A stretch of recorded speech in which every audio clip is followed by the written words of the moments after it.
Hello students, I hope all of you are doing well in your online education. Students, online education is nothing new. यदि हम एकलव्य की कहानी आपने सुनी है तो एकलव्य ने जिस तरीके से शिक्षा प्राप्त की थी वो भी किसी ऑनलाइन एजुकेशन से कम नहीं थी. तो आज कुछ ऐसा ही समय है.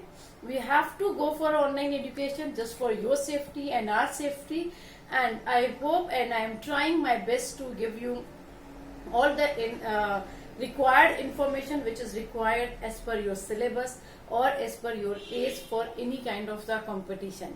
Number 2, from today onwards we will try to cover few questions which are important not only for your board examination, especially that's important for your competitive examination. If you are preparing for NEET, if you are preparing for NTSC, if you are preparing for any kind of the Olympiad. So in last video we have discussed cell cycle. There was an introduction of cell cycle, and in that cell cycle we have discussed about interphase. We have discussed that interphase is considered as a resting stage, but it is not the resting stage, and because in terms of metabolic reactions it is not on resting stage. It is on resting stage in terms of division only, right? And we have discussed G1 phase, we have discussed S phase, and we have discussed G2 phase. So I suggest before watching this video, please revise that video again, and let's discuss few questions. There is a question that centriole duplicates in. Although we have not discussed this particular question in the last video, we have discussed DNA duplication occurs at S phase, right? अब दो चीज का duplication होता है, एक तो DNA का duplication होता है और एक सेंट्रियोल का डुप्लीकेशन होता है. We will discuss what is centriole in animal cell. And DNA का डुप्लीकेशन न्यूक्लियस के अंदर होता है along with the duplication of histone protein, while centriole duplicates in cytoplasm. So the correct answer is centriole duplicates in cytoplasm. Today's second question is, if DNA amount is 2C, यदि suppose DNA का amount 2C है before S phase, then what will be the amount of DNA after 2C? Any one of you, if you know the answer you can put in your comment box right now, but as we are not having the live classes, so there is no choice, you have to go with my answer. So DNA amount is 2C. What will be the DNA amount after S phase? S phase पर DNA duplication होता है तो 2C का क्या हो जाएगा? 4C, and its answer is cytoplasm. Clear? Okay. If 46 chromosomes are there before S phase, S phase से पहले आपके पास में 46 क्रोमोसोम है. Calculate the number of chromosome after S phase. Will it 92? Not at all. We have discussed that at S phase there is duplication of DNA only, not the duplication of chromosome. So chromosome number remain same, that is 46. M phase is the multiplication phase. I think I told you that interphase is covering around 75%. It is actually 95%. So if 95% is the in पूरी cell cycle का 95% part interface ने cover किया है, तो 5% part किसने face किया हुआ है? एम फेस ने. So it is around 5% or less than 5%, right? Cell organelles duplicates at, हमने पढ़ा था सेल साइकिल में G1 फेज पर वो सारे सेल organelles डुप्लीकेट होते हैं those who are having their own DNA, and there are 2 cell organelles. Can you name that? Very good. These are chloroplast and mitochondria. Chloroplast and mitochondria duplicates at G1 phase. तो वो कहाँ पर होते हैं? G1 phase पर होते हैं, right? Now we will discuss today's topic, and today's topic is karyokinesis in mitosis. और mitosis हम पूरा आज करने वाले हैं. What is mitosis? Mitosis is the cell division in which cell divide into 2 identical cell. 2 daughter cell बनते हैं. In last video we have discussed that daughter cell does not mean at all with the female character. daughter cell सिर्फ उनसे बनने वाले 2 cell को कहते हैं. वो उनके ऑफस्प्रिंग कह सकते हो आप एक तरीके से, बट उनका कोई फीमेल कैरेक्टर से लेना देना नहीं है. Okay, students. students, so first of all, today's topic is mitosis. Mitosis is equational cell division. Why mitosis is equational cell division? Mitosis is equational cell division because during mitosis chromosome number remain same. Clear? Mitosis is qualitative and quantitative equational cell division. Qualitative means quality wise, जैसी मेरी skin है वैसी ही skin बनने वाली है, so quality remain same during mitosis. Quantitative means the number of chromosome remains same. If my skin has 46 chromosome, then if it is replaced, damage हो गई, जल गई, उसके बाद में नया सेल बन रही है स्किन का, then again number of chromosome remains same. It will remain 46. Clear? Okay. So mitosis is divided into two parts. One is karyokinesis and the another part is cytokinesis. What is karyokinesis? Karyokinesis is the division of nucleus. इसमें nucleus का division होता है. Karyo means nucleus. If you remember, you have heard two words, prokaryotic. Pro means primitive, karyotic means nucleus. Eukaryotic, you means true and karyotic means nucleus. So basically karyotic means nucleus. So karyokinesis is a division of nucleus. Now cytokinesis, it is division of cytoplasm. Clear? Now karyokinesis is further divided into four stages. Prophase, second is metaphase, third is anaphase, and the last is telophase. Right? And cytokinesis is not further divided into any substage. It is a single step stage. Clear? Okay. Now we will discuss prophase first. Pro means pehle and phase means stage. The first stage of cell division is, or the karyokinesis is prophase. Let's draw the diagram first. This is cell membrane. This one is nuclear membrane. Now inside the nucleus, this is chromatin material. What is chromatin material? Chromatin material is the condensed or network of chromosome basically, and this one is nucleolus. So let's do the labeling. This is nucleolus, this is chromatin material,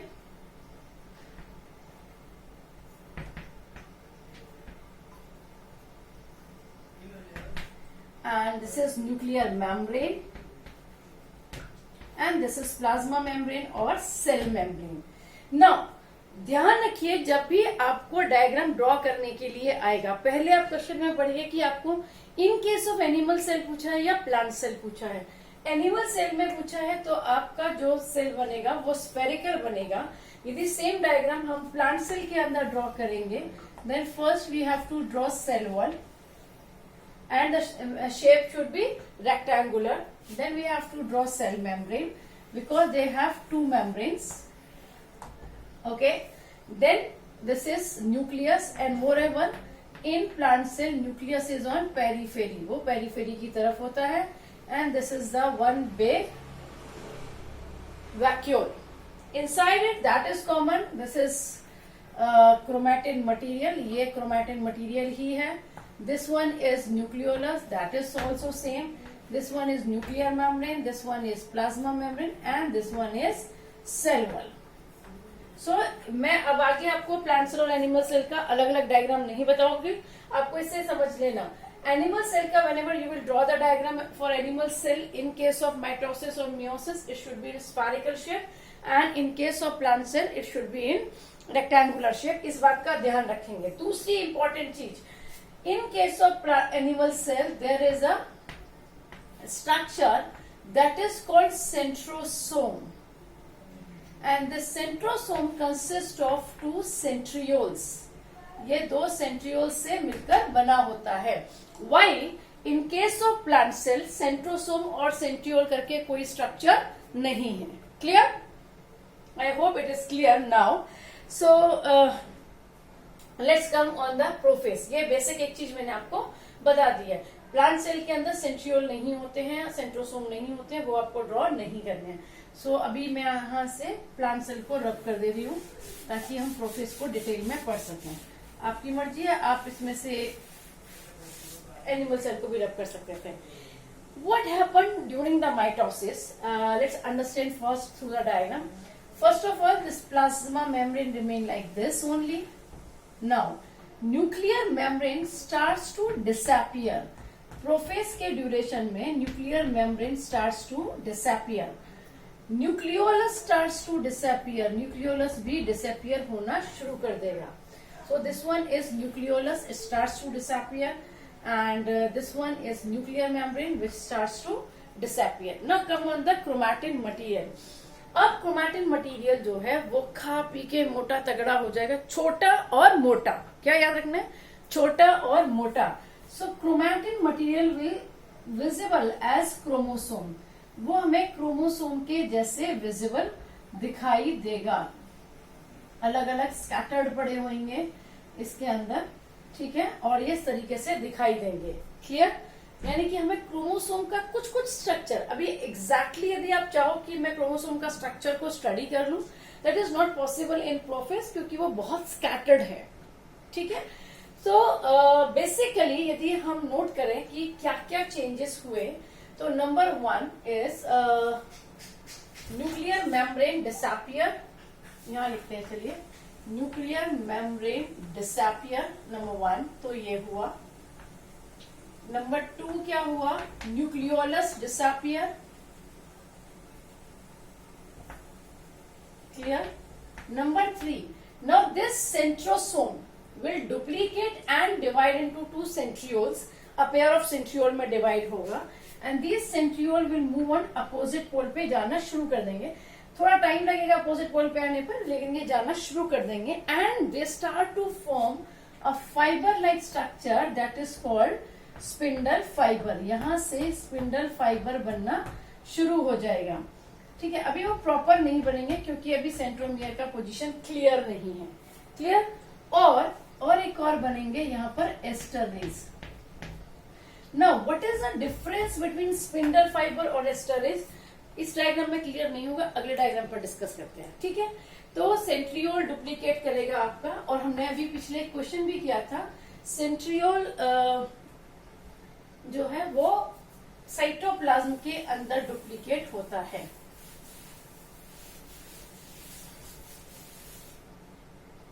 Yes, centriole duplicate, spindle formation takes place, spindle fiber बनने शुरू हो जाएंगे. Profess सबसे लंबा होता है यदि हम एम फेस में बात करें तो, वैसे इंटरफेस सबसे बड़ा होता है. Spindle fibre formation takes place.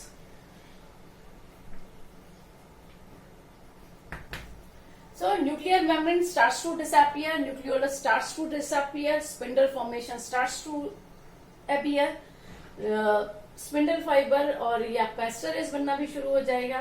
Plus आपका सेंट्रियोल डिवाइड करके दो अपोजिट पोल पर चले जाएंगे. अभी हम क्रोमोसोम के स्ट्रक्चर को नहीं ठीक से पढ़ सकते हैं. तो यदि आप डायग्राम ड्रॉ कर रहे हैं और आपको पेपर में डायग्राम आता है, draw the diagram of prophase in case of animal cell, तो एनिमल सेल में आप इस तरीके से डायग्राम बनाएंगे और मिनिमम 4 लेबलिंग देंगे. हाफ मार्क्स किसके लिए? स्फेरिकल शेप के लिए. हाफ मार्क्स किसके लिए? आपने ये सेंट्रियोल बनाया है या नहीं बनाया है. अगला हाफ मार्क्स किसके लिए है? या तो आप इसको क्रोमैटिन मटेरियल दिखाइए या क्रोमोसोम बी लिख सकते हैं, that's not an issue. And you may label this, you have to label that disappearing nuclear membrane, वो आपको वहां लिखना पड़ेगा. सिमिलर डायग्राम यदि आप प्लांट सेल के केस में बना रहे हैं, तो वैसे मैंने बोला था मैं प्लांट सेल का डायग्राम नहीं बनाने वाली हूँ, बट चलो कोई बात नहीं. This is cell wall, this one is cell membrane, ये एज इट इज ही रहने वाले हैं आपके. न्यूक्लियर मेम्ब्रेन अभी मैं यहाँ बना देती हूँ इसको थोड़ा सा, स्टार्ट्स टू डिसअपियर, और ये आपके स्पिंडल क्रोमोसोम स्कैटर्ड पोजीशन पे पड़े हुए हैं, कोई कहीं मस्त मौला काइंड ऑफ, ठीक है। You will form the spindle fibre बनेगा, ठीक है, लेकिन एस्टर रेस और सेंट्रियोल नहीं बनाएंगे। तो यहाँ लेबलिंग क्या होगी, स्पिंडल फाइबर की लेबलिंग होगी, क्रोमोसोम की लेबलिंग होगी, डिसअपियरिंग न्यूक्लियर मेम्ब्रेन की भी लेबलिंग होगी। क्लियर?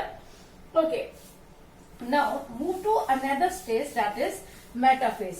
ठीक है, इसको हम अभी यहीं पर छोड़ देते हैं डायग्राम को। मेटाफेज पर क्या होगा, देखिए अब मैं ये आपका सेल मेम्ब्रेन है, न्यूक्लियर मेम्ब्रेन कंप्लीटली डिसॉल्व हो चुका है। All this chromosome, meta means second, this is the second phase.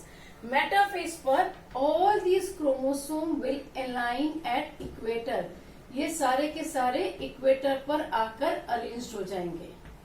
ये देखिए, अब क्योंकि देखो ये लाइन से अरेंज्ड है, ठीक है, अब ये लाइन से अरेंज्ड है। Now if you want to study about chromosome, this is the right time to study about chromosome. इसके आगे पीछे पढ़ने में कोई फायदा नहीं है। यहाँ आपको क्रोमोसोम का पूरा स्ट्रक्चर नजर आ रहा है, ये आपको नजर आ रहा है, ये क्या है, सेंट्रोमियर, राइट। ये क्या है, टेलोमियर या arm of, telomere is the end और this entire structure is arm. So यदि आपसे लेबलिंग में ये पूछा गया है स्ट्रक्चर, ठीक है, दिस इंटायर स्ट्रक्चर, तो ये क्या लिखेंगे आप, क्रोमोसोम। अभी यदि आपने क्रोमैटिड वर्ड लिखा या आपने क्रोमैटिन मटेरियल लिखा, एब्सोल्युटली रॉन्ग है, वो नहीं चलेगा आपका, ठीक है। अब ध्यान से देखिए, ये क्या है, centromere. Now from the centromere there will be few spindle fibre, ठीक है। यदि आप प्लांट सेल ड्रॉ कर रहे हैं तो ये सारा कुछ बनाएंगे जितना अभी तक बना है, क्लियर, आगे का नहीं बनाएंगे, राइट। दिस इज सेंट्रियोल, ये प्लांट सेल में नहीं होते हैं, ये एनिमल सेल में होते हैं, and these are aster rays. So I promise you कि मैं आपको बताऊंगी कि स्पिंडल फाइबर और एस्टर रेस में क्या डिफरेंस है। ध्यान से देखिए, aster rays star like structure है which fix the position of centriole. यदि ये एस्टर रेस ना हो तो सेंट्रियोल तो चलता है घूमने के लिए, चलो भाई कहीं घुमाते हैं। So it fix the position of centriole, sorry, ठीक है। और स्पिंडल फाइबर क्या है, it is the fibre between the centromere and the centriole. ये सेंट्रोमियर और सेंट्रियोल के बीच का पोजीशन है। तो यदि मेटाफेज का डायग्राम आता है, आप क्या क्या लेबल करेंगे, ये क्रोमोसोम लेबल करेंगे, ये स्पिंडल फाइबर लेबल करेंगे आप, ठीक है। This one is centriole and this one is aster rays. And if you have not drawn in chromosome at the equator, कोई फायदा ही नहीं है, आपको कुछ भी नंबर नहीं मिलने वाले हैं। क्लियर? ओके, अब क्या होगा, अब ये this is the first stage, this one is the first stage, this one is the second stage, right. Third stage पर क्या होगा, now there will be a pull, एक खिंचाव पैदा होगा इन स्पिंडल फाइबर्स के बीच में, and they starts to pull these chromosome. अभी ये क्रोमोसोम के पास में क्या है, क्रोमोसोम के पास में दो थ्रेड लाइक स्ट्रक्चर है ना, एक ये है और एक ये है, ये दोनों को हम क्या बोलते हैं, सिस्टर क्रोमैटिड्स बोलते हैं। तो अब इनके बीच में ना धक्का मुक्की शुरू हो जाएगी, ये कहेगा, ये वाला पोल कहेगा नॉर्थ पोल, नॉर्थ ही होता है ना, हाँ, ये नॉर्थ पोल कहेगा ये मैं खींचूंगा, साउथ पोल बोलेगा ये मैं खींचूंगा। दोनों के बीच में झगड़े में क्या होगा, फाइनली डिसाइड होगा आधे आधे बांट लो। और आधे आधे कैसे बटेंगे भाई, this is cell membrane, this is centriole, this is aster rays, star like structure which fix the position of centriole, and half of the chromosome that is chromatid, actually sister chromatid, ये divide कर जाएंगे और जितने chromosome हैं उतने ही एक and पर chromatid होंगे। एक और चीज बात याद रखना बेटा कि यदि पेपर में आपको क्वेश्चन ऐसे मिल रहा है, ड्रॉ द प्लांट सेल और the animal cell for the metaphase with 6 chromosome with 4 chromosome, तो जितने क्रोमोसोम दिए उतने से ही बनाएंगे आप, right. Now we can not use the term chromosome here, this is sister chromosome. क्या है ये? Sorry, sister chromatid. क्या बोलेंगे इसको? सिस्टर क्रोमैटिड, या इसको बोल सकते हैं daughter chromosome. We can consider it as a daughter chromosome. Clear? Now these chromatids will separate, opposite pole पर हो जाएंगे. वापस यहां से, ये इनका सेंट्रोमियर है, this is the centromere. Actually ये हुआ कैसे? बिना सेंट्रोमियर के डिवीजन के तो होना ही नहीं था. तो सबसे पहले क्या हुआ है? खिंचाव हुआ है, झगड़ा हुआ है, बंटवारा हुआ है. बंटवारा किसका हुआ? सेंट्रोमियर का. सेंट्रोमियर बोला चलो मैं ही डिवाइड कर देता हूं, और ये सेंट्रोमियर अपने अपने क्रोमैटिड्स अपने अपने पोल पर लेकर आ गए. Right? And this is the spindle fibre. ये इनका स्पिंडल फाइबर है. क्लियर? हाँ जी.